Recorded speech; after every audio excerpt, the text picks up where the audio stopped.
अस्सलाम वालेकुम दोस्तों। एक बार सोचिए तो आप एक दिन आसमान की तरफ देखकर बादल देख रहे हैं, लेकिन अचानक आपने देखा कि एक बादल दिनों दिन बिल्कुल एक ही जगह स्थिर है और फिर उस बादल के अंदर से बारिश की तरह इंसानों का खून बरसने लगता है। तो आज मैं आपको एक ऐसे भयानक एलियन की कहानी सुनाऊंगा जो किसी यूएफओ या शिप में नहीं आया था, बल्कि वह खुद एक विशाल उड़ने वाला जानवर था जो बादलों में छिपकर इंसानों को पूरा निगल जाता था। तो कहानी की शुरुआत में हम एक बहुत बड़े घास के मैदान में ओजे और उसके पिता ओटीएस को देखते हैं। यहाँ पिता पुत्र अचानक आकाश से आती किसी की दर्दनाक चीखें सुनते हैं।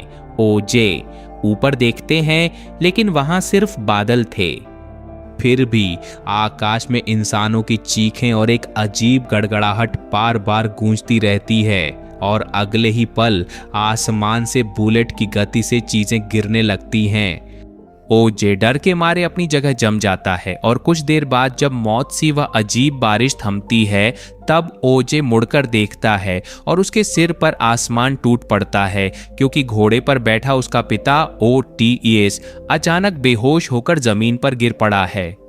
ओजे दौड़कर अपने पिता के पास पहुंचता है और वह देखता है कि आकाश से गिरी एक नुकीली चीज सीधे ओटीएस की आंख भेद कर उसके दिमाग में घुस गई है। ओजे घबराहट में अपने पिता को तुरंत अस्पताल ले जाता है। उसके पिता की जान तो बचती नहीं है, लेकिन ओजे अपने पिता के दिमाग में फंसी चीज देखकर उसके होश उड़ जाते हैं, क्योंकि वह एक सिक्का था, यानी मुद्रा। ओजे जब वह फार्म पर लौटा, उसे घोड़े की पीठ में फंसी चाबी मिली। आसमान से गिरे सिक्के, चाबी और वो भयानक चीखें, ये कोई सामान्य घटना नहीं थी। इसका सीधा संबंध था एक ऐसे भयानक जीव से जो हमेशा बादलों के पीछे छिपकर लोगों का शिकार करता था। लोग इतने समय से उसके बारे में सिर्फ कहानियां ही सुनते आ रहे थे, पर कुछ ही देर में लोग उस भयानक जीव से सीधे रूबरू होने वाले थे। इधर ओजे फिर गंभीर आर्थिक संकट से गुजर रहा था। इसी बीच उसकी बहन एमराल्ड उसके पास रहने आ जाती है।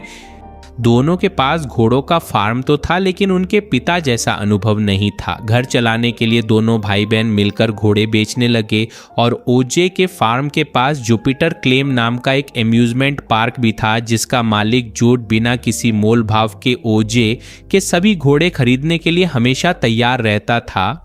एक सुबह ओजे और एम अपने घोड़े बेचने झूठ के ऑफिस आ गए। जब ओजे झूठ से डील कर रहा था, तभी एम झूठ की बचपन की तस्वीर देख चौंक गया। उसे याद आया कि झूठ कोई आम इंसान नहीं है, बल्कि वह 90 के दशक के मशहूर टीवी शो गार्डीज होम का मुख्य बाल कलाकार था। उस शो में एक भयानक हादसा हुआ था जिसे दुनिया आज तक नहीं भूली है, क्योंकि उसका हीरो इंसान नहीं बल्कि गार्डी नाम का एक चिंपैंजी था। उस दिन सेट पर गार्डी के जन्मदिन का एपिसोड शूट हो रहा था। तभी एक गुब्बारा फटा, जिसकी आवाज से डरकर शांत स्वभाव का वह चिंपैंजी अचानक हिंसक हो उठा। वह उस शो के एक्टर्स और क्रू को अपने पंजों और दांतों से चीर डालता है। लेकिन उस दिल दहला देने वाली घटना के बाद स्टेज पर कुछ ऐसा हुआ जो जादू से कम नहीं था, क्योंकि चिंपैंजी स्टेज पर सबको मार डालता है, लेकिन छोटा झूठ वहीं एक मेज के नीचे छिपा हुआ था। चिंपैंजी की नज़र उस पर भी पड़ती है, लेकिन वह झूठ पर हमला नहीं करता, बल्कि दोस्ती का हाथ बढ़ाता है। उसी पल पुलिस स्टूडियो में घुस जाती है और बिना सोचे उस चिंपैंजी को गोली मार देती है। उस दिन वह जानवर तो वहीं मर गया, लेकिन वह जूट को अपने अंदर छिपी एक असाधारण शक्ति का एहसास करा गया। जूट एम से कहता है कि मेरे अंदर एक अद्भुत क्षमता है, मैं हिंसक से हिंसक जानवर को भी अपने वश में कर सकता हूँ, उनके साथ दोस्ती भी कर सकता हूँ। जानवरों के प्रति झूठ का आत्मविश्वास देख ओजे ने अपना घोड़ा उसे बेच दिया और एम के साथ घर लौट आया। और अब रात में ओजे देखता है कि उनका एक घोड़ा जिसका नाम घोस्ट था, वह अस्तबल से बाहर निकलकर मैदान में आ गया है। ओजे उसे वापस लाने के लिए अस्तबल की ओर जा रहा था। ठीक तभी घोड़े ने कुछ ऐसा देखा और डर के मारे हिनहिनाते हुए बाढ़ कूदकर वहां से भाग गया। ओजे साथ ही अपनी गाड़ी से घोड़ा ढूंढने निकला और ढूंढते ढूंढते वह जूट के एम्यूजमेंट पार्क के पास पास आ जाता है। वहां जूप अपने आने वाले शो की प्रैक्टिस कर रहा था। तभी अचानक एम्यूजमेंट पार्क की बिजली चली जाती है। उसी पल आसमान से हवा का एक प्रचंड बवंडर उठता है और एक घोड़े के जोर से हिनहिनाने की आवाज चारों ओर फैल जाती है। ऐसा लग रहा था कि आसमान में कुछ घोड़े को ऊपर खींच रहा है। कुछ देर बाद ओज को आसमान में घूमती चीज की झलक दिखती है। ओज की आंखें फटी की फटी रह जाती हैं, क्योंकि वो और कुछ नहीं बल्कि एक विशाल एलियन यूएफओ था जिसने घोड़े को उठा लिया था। ओजे तुरंत घर लौटकर एम से कहता है, एम, मैंने आज आसमान में एक यूएफओ देखा, उसने हमारे घोड़े को उठा लिया। उस दिन आकाश से गिरी कॉइन मशीन की चाबियां जिनसे पिताजी मरे थे, वे भी उसी यूएफओ से गिरी थीं। उन चीजों के मालिकों को भी उस एलियन यूएफओ ने उठा लिया है। उस घटना ने ओजे को अंदर तक हिला दिया, लेकिन एम बिल्कुल नहीं डरता, बल्कि वह बहुत उत्साहित हो जाता है कि वह अपने जीवन काल में एलियन देख पाएगा और इसके अलावा उसे पैसे कमाने का एक और सुनहरा मौका दिखता है।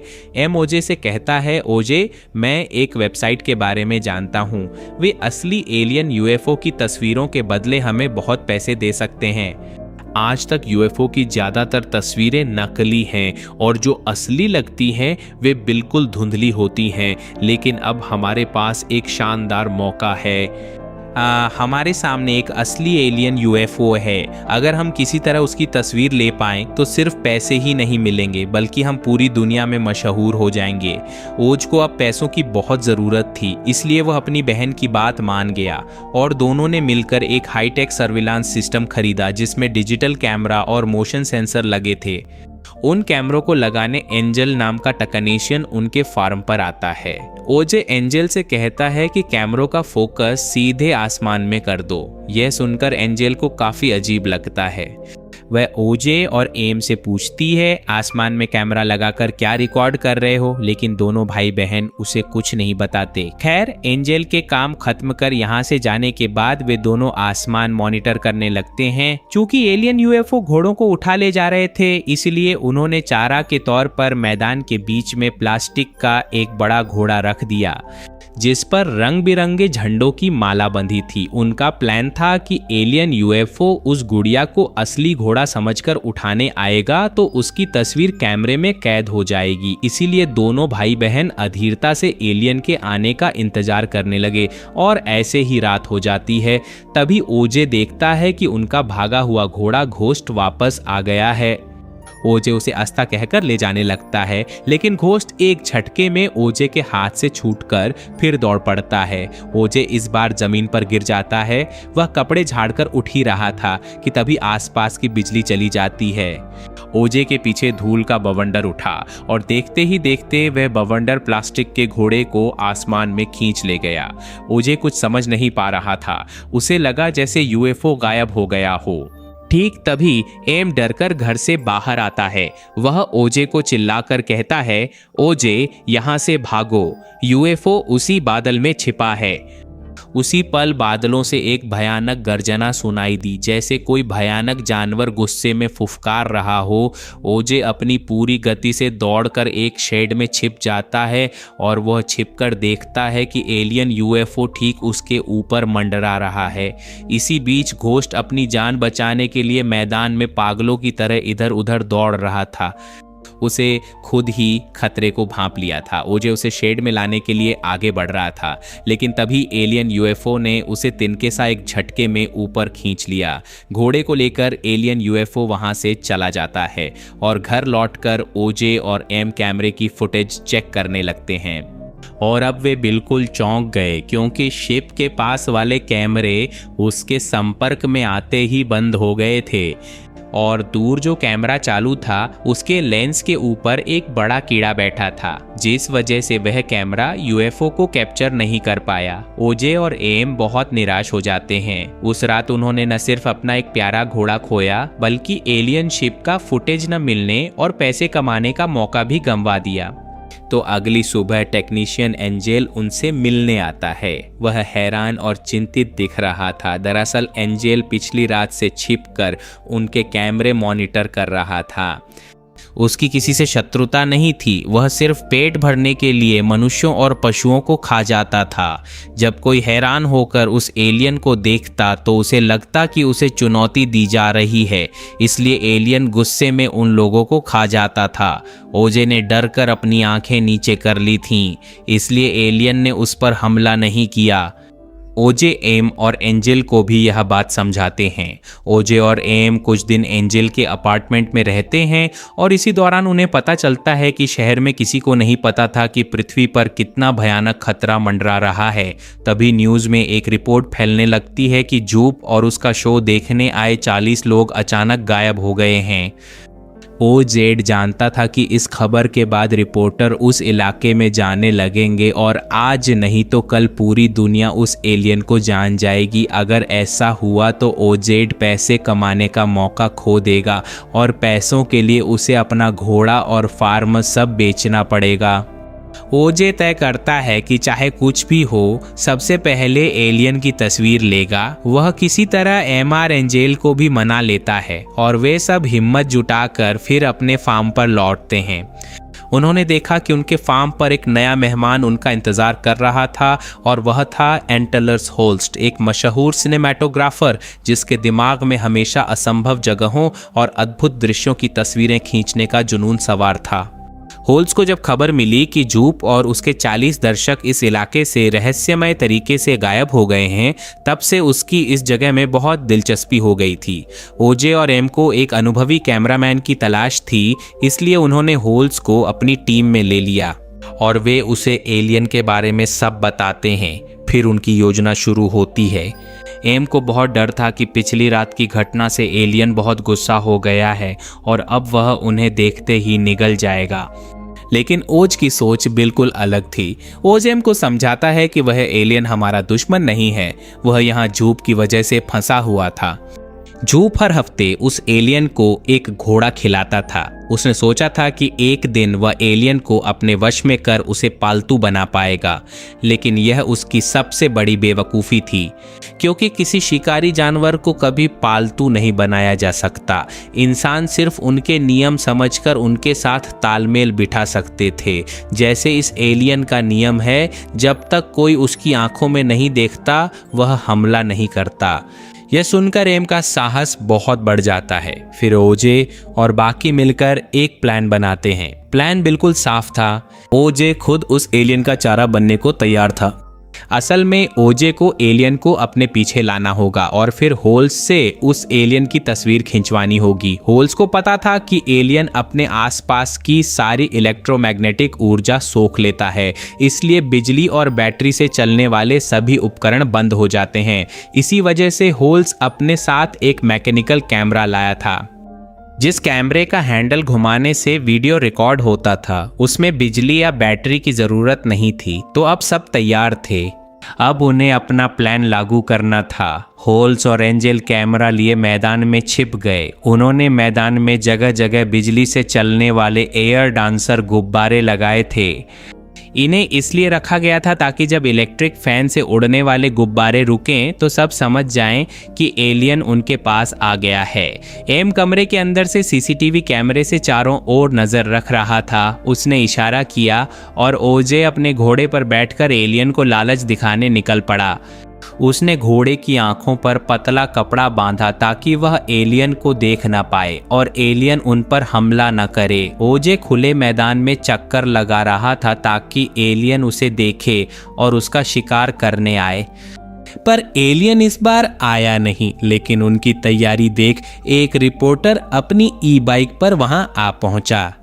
वहाँ भी बहुत बड़ा खतरा था, इसलिए ओजे चिल्लाकर उसे वहाँ से भागने को कहता है। लेकिन रिपोर्टर जाने की बजाय और तेज़ी से फार्म के चारों ओर चक्कर लगाता रहा।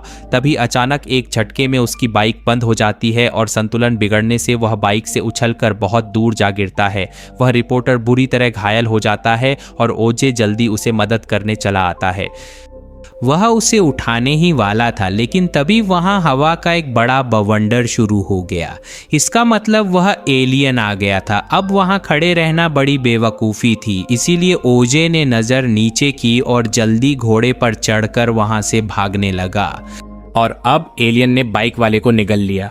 नहीं, और अब ओज के पीछे पड़ जाता है। ओज अपनी पूरी रफ्तार से भाग रहा था, लेकिन अब उसका एलियन के हाथों से बचना लगभग नामुमकिन था, क्योंकि वह एलियन बहुत भूखा था और इस हालत में वह किसी को नहीं छोड़ता। वह ओज को उसके घोड़े सहित अपने मुंह के अंदर खींचने ही वाला था। ठीक तभी ओज घोड़े के पीछे छिपाई रंगीन झंडों की एक लंबी माला निकालता है, जिसे देखते ही वह विशाल जानवर एक झटके में पीछे हट जाता है। दरअसल एलियन ने पहले भी ऐसी ही झंडों की माला निगलने की कोशिश की थी, जो एक नकली घोड़े पर बंधी थी। वह माला उसके गले में अटक गई। आमतौर पर जिस चीज को कोई जानवर पसंद नहीं करता, वह उससे दूर भागता है, और ठीक ऐसा ही उस एलियन के साथ भी हुआ है।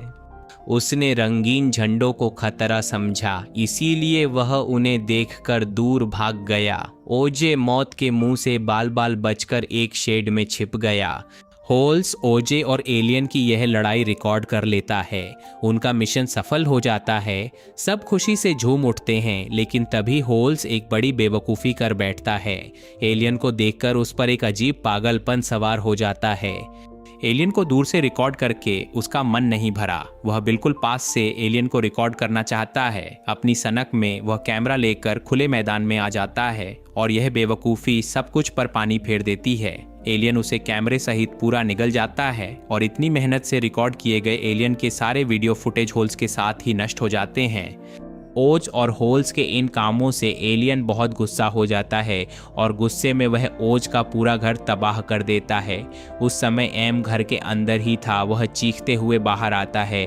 अब एम खुले मैदान में है और एलियन उसका शिकार करने के लिए उसकी तरफ बढ़ने लगता है। वह अब खुद को फैलाकर एक जेलीफिश जैसा विशाल और भयानक रूप ले लेता है।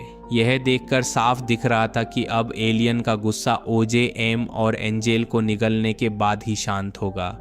वह एम पर झपटने ही वाला था, तभी पीछे से ओजे ने सीटी बजाकर एलियन का ध्यान अपनी ओर खींचा। ओजे एलियन की आंखों में आंखें डालकर उसे एकटक देखने लगा। जैसे ही एलियन ओजे की तरफ देखता है, एम तुरंत उस रिपोर्टर की बाइक लेकर पूरी रफ्तार से वहां से निकलकर सीधे झूप के एम्यूजमेंट पार्क में आ जाता है। एम बहुत गुस्से और निराशा में पागल हो रहा था, क्योंकि उसके भाई ओजे ने उसे बचाने के लिए खुद को कुर्बान कर दिया था। एम अपने भाई की यह कुर्बानी बेकार नहीं जाने देना चाहता था। तभी उसके दिमाग में एक शानदार विचार आया। उसने पार्क में जूप का एक बड़ा कार्टून गुब्बारा खोला और उसे ऊपर छोड़ दिया। उस गुब्बारे की बड़ी बड़ी आंखें देखकर एलियन गुस्से में उसकी ओर बढ़ने लगा, और एम ठीक ऐसा ही चाहता था। जूप के एम्यूजमेंट पार्क में एक पुराना मैकेनिकल कैमरा भी था, जिसका फोकस आसमान की ओर स्थिर था। उस कैमरे का लीवर घुमाते ही तस्वीर खींच जाती थी। एम उस कैमरे के पास जाने को तैयार था। एलियन जैसे ही गुब्बारे को निगलने वाला था, एम ने उसकी तस्वीर ले ली। उसी पल एलियन ने उसे असली इंसान समझकर पूरा गुब्बारा निगल लिया। तभी गुब्बारा उसके गले में जाकर किसी नुकीली चीज से टकराकर बम की तरह फट गया, और इस धमाके में एलियन पूरी तरह बिखर जाता है। एम सफल हो जाता है। उसे एलियन की तस्वीर भी मिल जाती है और एलियन की मौत से उनके सिर से खतरा भी टल जाता है। लेकिन इस सफलता का मोल उसे अपने भाई की जान देकर चुकाना पड़ा। एम जमीन पर फूट फूट कर रो रहा था, और तभी सामने से सीटी की आवाज आती है। जब एम सामने देखता है तो उसके चेहरे पर खुशी छा जाती है।